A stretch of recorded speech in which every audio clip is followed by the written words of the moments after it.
Russia ও চীনের যৌথ মহড়ার ফের উত্তপ্ত পূর্ব এশিয়ার আকাশসীমা। জাপান সাগর, পূর্ব চীন সাগর ও প্রশান্ত মহাসাগর জুড়ে প্রায় ৮ ঘন্টার এই টহলে অংশ নেয় দুদেশের বোমারু ও যুদ্ধবিমান।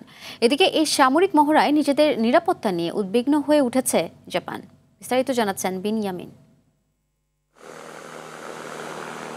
উত্তেজনার মধ্যেই জাপানের চারপাশে রাশিয়ার সঙ্গে যৌথভাবে বোমারু যুদ্ধবিমানের টহল চালিয়েছে চীন। মঙ্গলবার জাপান সাগর থেকে পূর্ব চীন সাগরের দিকে অগ্রসর হয় রাশিয়ার পারমাণবিক সক্ষমতার TU-95 মডেলের দুটি বোমারু বিমান।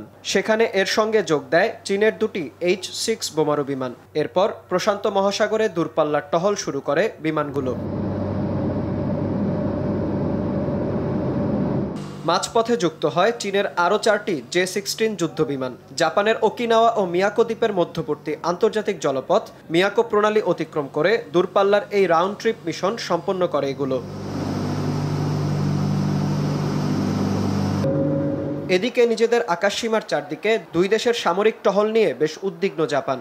টোকিওর বিরুদ্ধে শক্তি প্রদর্শন করতে চীন ও রাশিয়া এই যৌথ অভিযান চালিয়েছে বলে মন্তব্য জাপানের প্রতিরক্ষা মন্ত্রী শিনজিরো কোইজুমির। এ সময় নিরাপত্তা শঙ্কার কথা উল্লেখ করে শিনজিরো জানান, এয়ার ডিফেন্স আইডেন্টিফিকেশন জোন অনুযায়ী প্রয়োজনীয় ব্যবস্থা নিচ্ছে জাপানের বিমান বাহিনী। 私が15年間無派閥で来てこの総裁選に挑み、私のもとにあらゆる旧グループ、旧派閥、そして無派閥、多くの議員が集まってくれています。শুধু জাপানই নয়, নিজেদের আকাশ প্রতিরক্ষা ব্যবস্থার রাডারেও রাশিয়ার 7টি এবং চীনের 2টি বিমানের উপস্থিতির কথা জানিয়েছে দক্ষিণ কোরিয়ার সামরিক বাহিনী।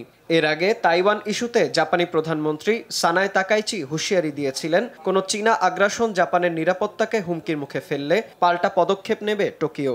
এরপর থেকেই চীনের সামরিক তৎপরতা দৃশ্যমানভাবে বেড়েছে অঞ্চলটিতে। বিনয়ামিন, RTV।